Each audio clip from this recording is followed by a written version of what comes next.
बृहन्मुंबई महानगर पालिका माध्यमिक विभाग के ओर से मैं संगीता सावे गोरेगांव मनपा माध्यमिक स्कूल में हिंदी अध्यापिका के रूप में कार्यरत हूँ। आज सभी जो उपस्थित मान्यवर है, गुरुजन है और मेरे प्यारे विद्यार्थी है, उनका मैं सुस्वागतम करती हूँ। आज हम 9वीं कक्षा में ALP दोहराव यानी उसका घटक है समुच्चारित शब्द और भिन्न अर्थ। यानी उच्चार तो उसके सम है यानी समान है, लेकिन अर्थ भिन्न है। वैसे हम कुछ शब्द देखेंगे। हमारे सामने वर्णमाला है। ये वर्णमाला हमने 5वीं से लेकर पढ़ी है और उसके अनुसार ही हम लिखते हैं। स्वर और व्यंजन इस वर्णमाला में आते हैं। वर्णमाला के 2 प्रकार, स्वर और व्यंजन। स्वर के अंतर्गत ह्रस्व और दीर्घ आता है।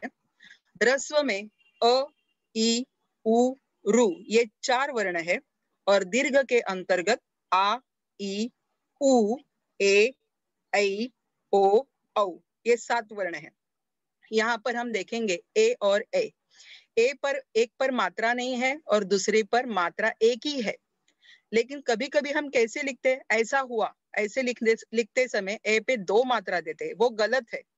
ए पे 1 मात्रा पहले ही है लेकिन वो दिखाते नहीं है, और ए पे 1 मात्रा है, उसका अर्थ है 2। तो ध्यान में रखो कि दीर्घ स्वर यानी आ, दूसरी वाली ई, दूसरा वाला उ, ए, ऐ, ओ, औ, और आहा दिए नहीं है। और ह्रस्व स्वर है अ, ई, उ और रु। ये वर्णमाला आपको पता है, लेकिन फिर से दोहरा रही हूँ। और व्यंजन है, व्यंजन के 5 प्रकार है। स्पर्श, अंतस्थ, उष्म, आगत, संयुक्त। स्पर्श के अंतर्गत क ख ग घ आता है। अंतस्थ के अंतर्गत य र ल व आता है। उष्म के अंतर्गत श, श, स, ह ये 4 वर्ण आते हैं। आगत में ज और फ आते हैं, 2 वर्ण है। संयुक्त श, त्र, ञ, श्र ये 4 वर्ण आते हैं। जैसे स्पर्श में कुल मिलाकर 27 वर्ण है। मैंने आपके सामने रखा है 25 अधिक 2, 2 यानी ड और ढ के नीचे नुक्ता है। अंतस्थ, इसके बारे में आपको पता होना चाहिए कि ओष्ठ कौन से है, ओठों के स्पर्श से होते हैं। उष्म, आगत ये आपको पूछा नहीं जाएगा कि उष्म कौन से है, आगत कौन से है, लेकिन पता होना चाहिए। य र ल व ये अंतस्थ है। य र ल व अंदर से आते हैं, कंठस्थ है। उष्म श यानी वहां से हमारे मुंह से हवा छूटती है, श श। आगत ज फ, ये ज फ के नीचे नुक्ता है। नुक्ता यानी फारसी, अरेबियन शब्द, ऐसे शब्द जो आते हैं वैसे के वैसे आते हैं, उसके नीचे नुक्ता लगा रहता है। और श, त्र, ञ, श्र ऐसे संयुक्त शब्द है कि 2 शब्दों से वो बने हुए हैं। तो इस तरह स्वर की कुल संख्या 11 है और व्यंजन की कुल संख्या 41 है। कुल मिलाकर 52 है। तो हमें यह वर्णमाला देखनी चाहिए। पूरे वर्णमाला में हम देखेंगे कि ळ जो मराठी में है बाळ, ऐसे लिखते समय ळ लिखते हैं, ये ळ नहीं है। लेकिन आजकल हिंदी में ळ इस्तेमाल करते हैं। बाल गंगाधर तिलक ऐसे लिखते समय हिंदी में क्या लिखते हैं, बाल गंगाधर तिलक, तिलक कहते हैं, लेकिन आजकल लिखते हैं, ये भी ध्यान में रखें। लेकिन इस वर्णमाला के अंतर्गत ळ नहीं है।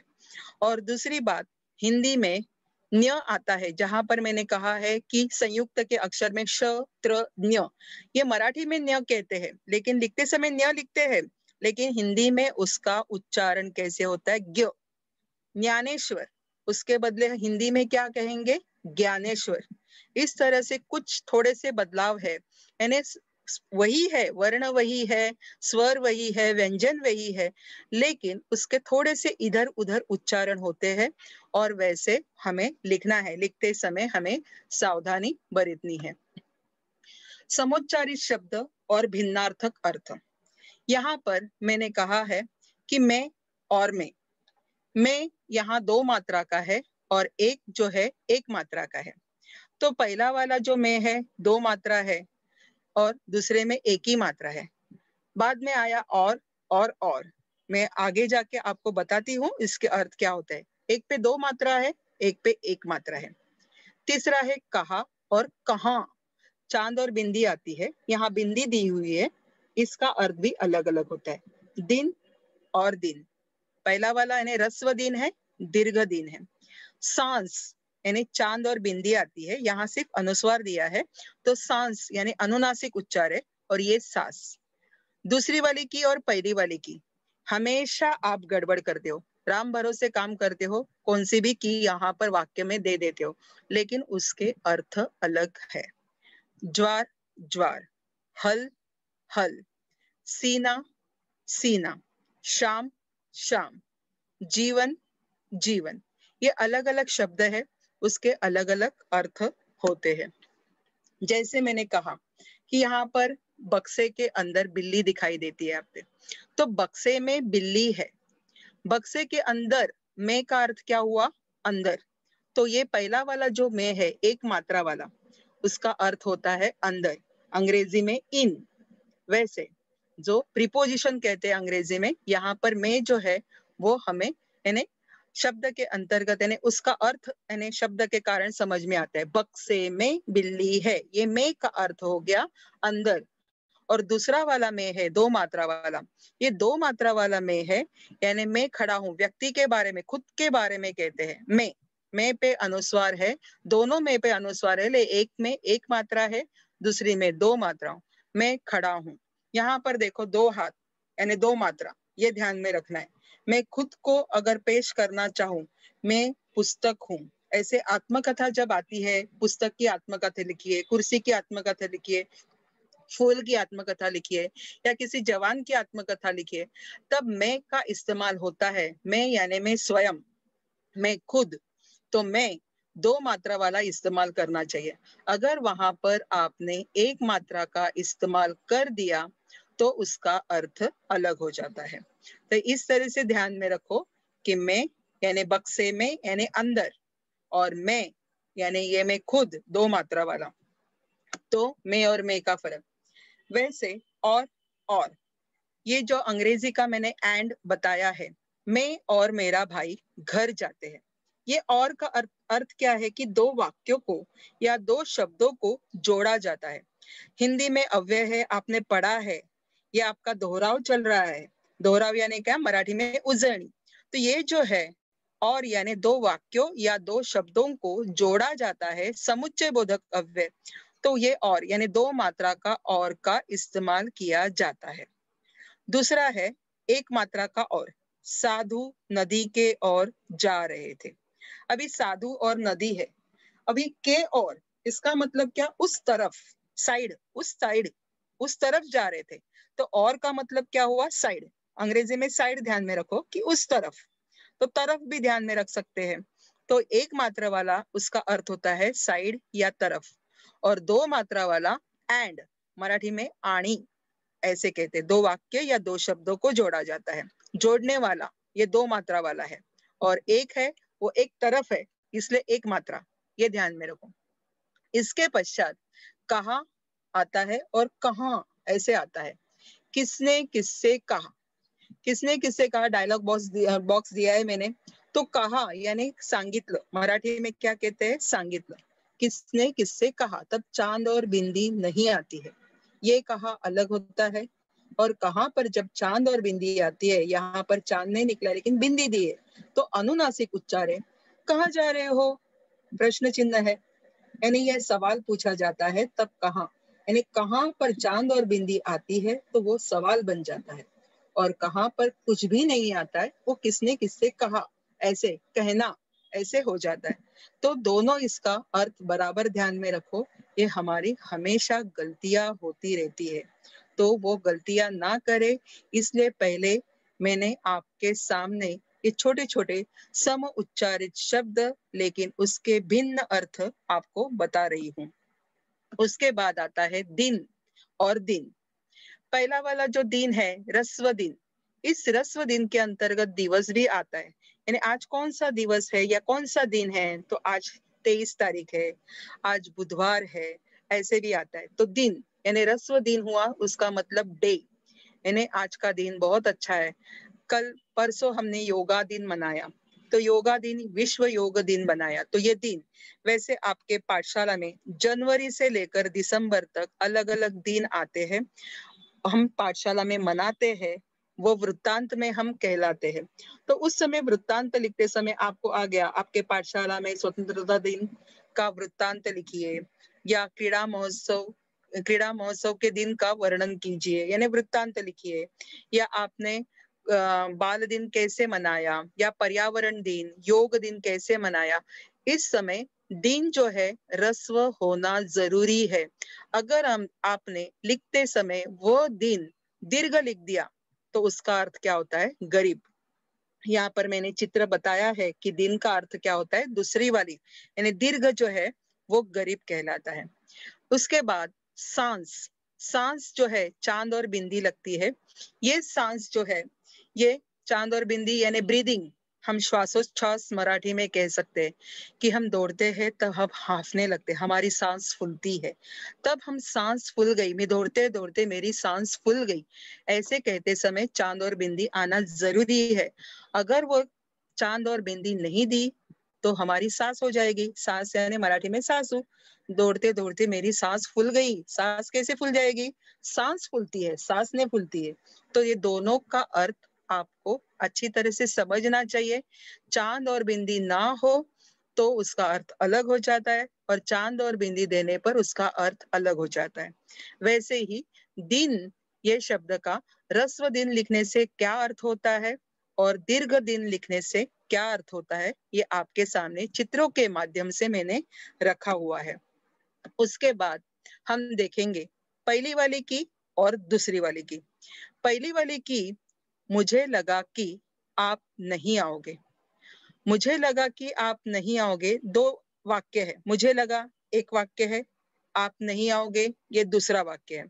दो वाक्यों को जोड़ने का काम यानी समुच्चय बोधक अव्यय, यहाँ पर मैं अव्यय भी बता रही हूँ आपको। तो ये समुच्चय बोधक अव्यय में आपको पहली वाली की आती है। पहली वाली की यानी कौन सी, ह्रस्व, दो वाक्यों को जोड़ने का काम करती है।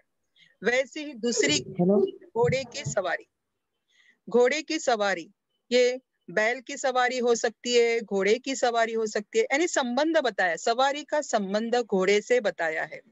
तो ये संबंध बताने की जो की होती है, राम का बेटा, राम की बेटी, ये की जो है वो रिलेशन बताता है।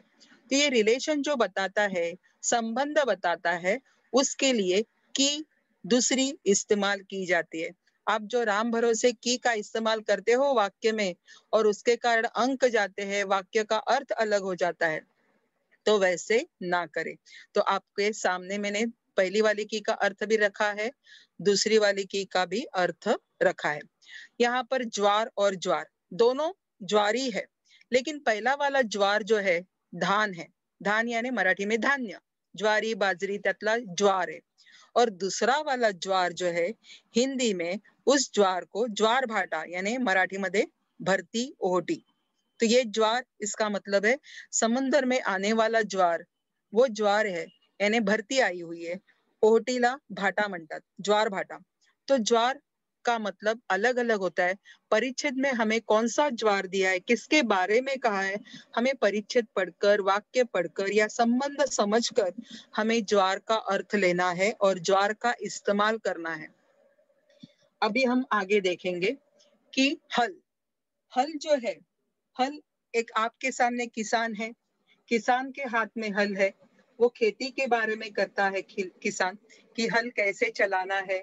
ये हल आजकल यानी किसान जो है तकनीकी साहित्य जो है वो अपनाते हैं, ट्रैक्टर है उनके पास, बहुत सारे ऐसे टेक्निक है, लेकिन बहुत सारे गांव में अभी भी हल का इस्तेमाल किया करते हैं। बैल जो है उसके मार्फत यानी हल यानी उपयोग में लाते हैं।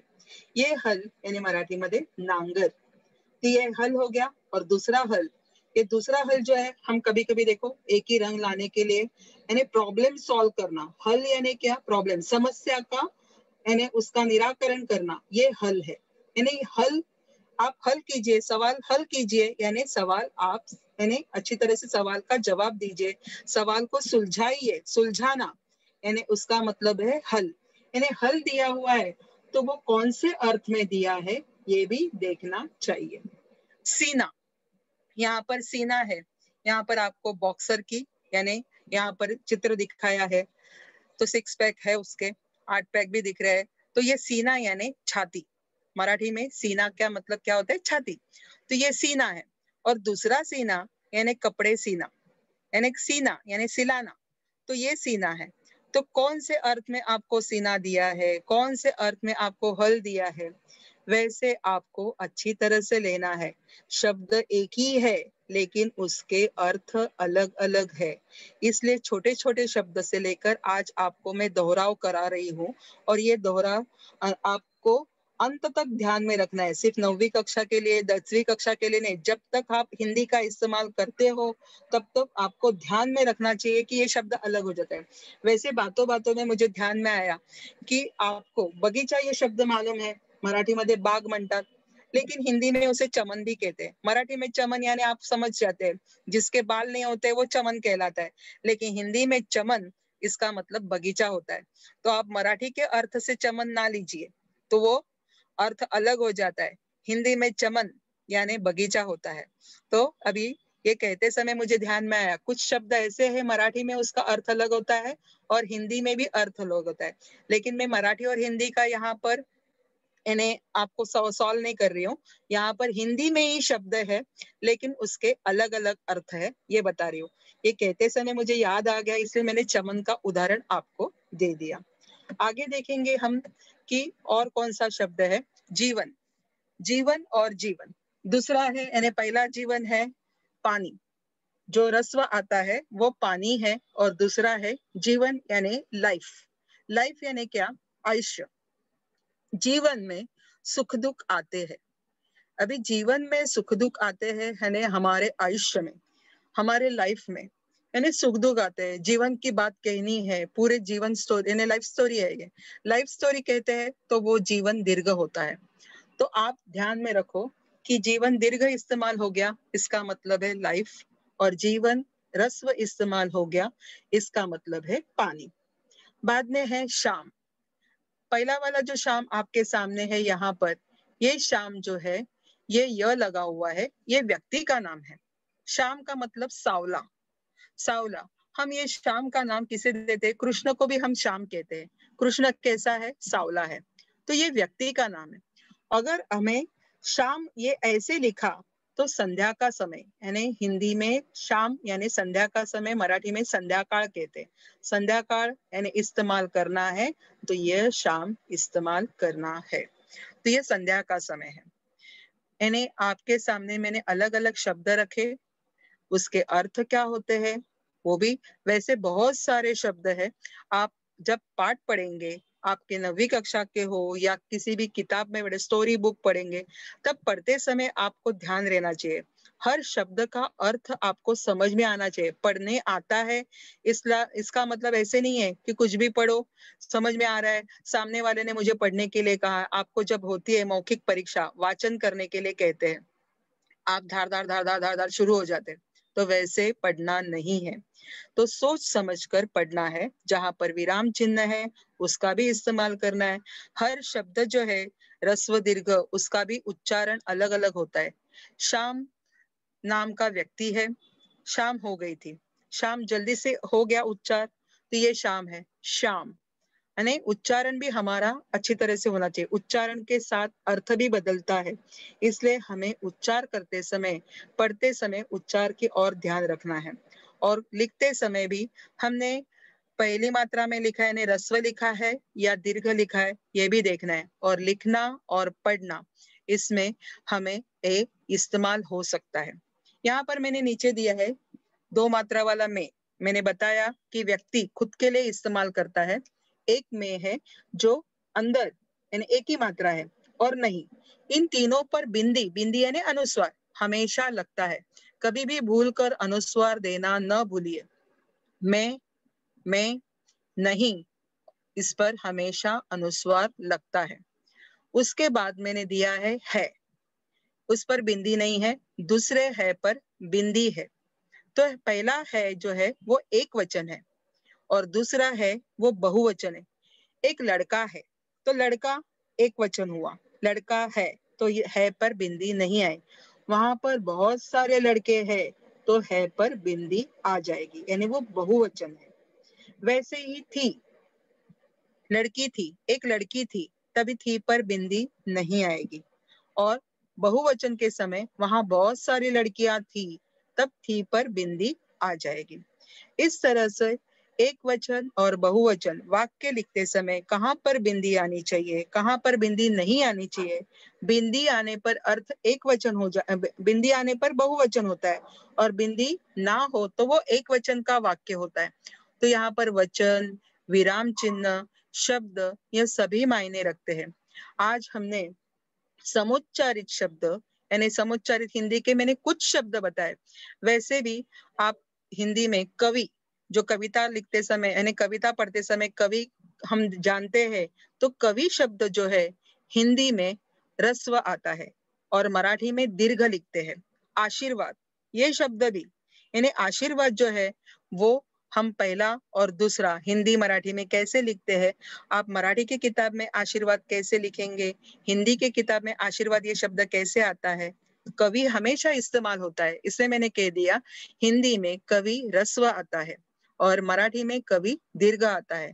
हम मराठी भी पढ़ते हैं, हिंदी भी पढ़ते हैं, और हम मराठी भाषिक होने के कारण हमारी गलतियां होती है। तो ये इस गलतियों को सुधारने के लिए हमें पढ़ना जरूरी है। पाठ्य पुस्तक हो, समाचार पत्र हो, या कोई आपकी कहानी की किताब हो, पढ़ते समय शब्द के और ध्यान रखिए।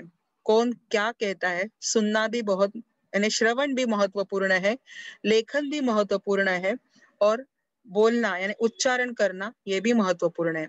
आज थोड़े से शब्द लेकर यानी हमने कौन कौन से शब्द देखे, मैं, दोनों मैं देखे, फिर की, पहला वाला की, दूसरा वाला की, और पहला वाला और, दूसरा यानी दो मात्रा वाला और, कहाँ, कहाँ पर चांद और बिंदी, कहाँ पर चांद और बिंदी नहीं, वैसे शब्द, और दिन, दिन, शाम, शाम, जीवन और जीवन, ज्वार, हल, ऐसे बहुत सारे शब्द देखे कि उसके उच्चार हिंदी में यानी सम है यानी समान है, लेकिन उसके अर्थ भिन्न है। यही आज यानी आपको यानी एएलपी एएलपी क्यों लिया जाता है, यानी जलद गति से आपको यह सीखना है। पांचवी से लेकर आप पढ़ते आए हो, आपको विरोधी शब्द आते हैं, समानार्थी शब्द आते हैं, सब कुछ आता है, लेकिन लिखते समय आपकी क्या गलतियां होती है, यह गलतियां ना हो। और लिखते समय जैसे कहाँ की गलतियां होती है, की गलतियां होती है, मैं पे गलती यानी मैं एक मात्रा या दो मात्रा, वैसी गलतियां होती है, दिन की गलतियां होती है, ये सब गलतियां ना हो, इसलिए यह मैंने आज का यह पाठ लिया। और अनुस्वार कहाँ होने चाहिए यह भी मैंने आपको बताया। एक वचन और बहुवचन, मराठी में बहुवचन नहीं कहते हैं, तो मराठी में उसे अनेक वचन कहते हैं, हिंदी में उसे बहुवचन कहते हैं।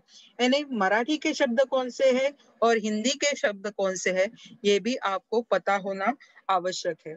इसलिए आज हमने ये दोहराव का पाठ लिया। आपने अच्छी तरह से ये दोहराव सोच ने समझ लिया होगा, ये अपेक्षा रखती हूँ। आपने अच्छी तरह से सुना, इसलिए धन्यवाद।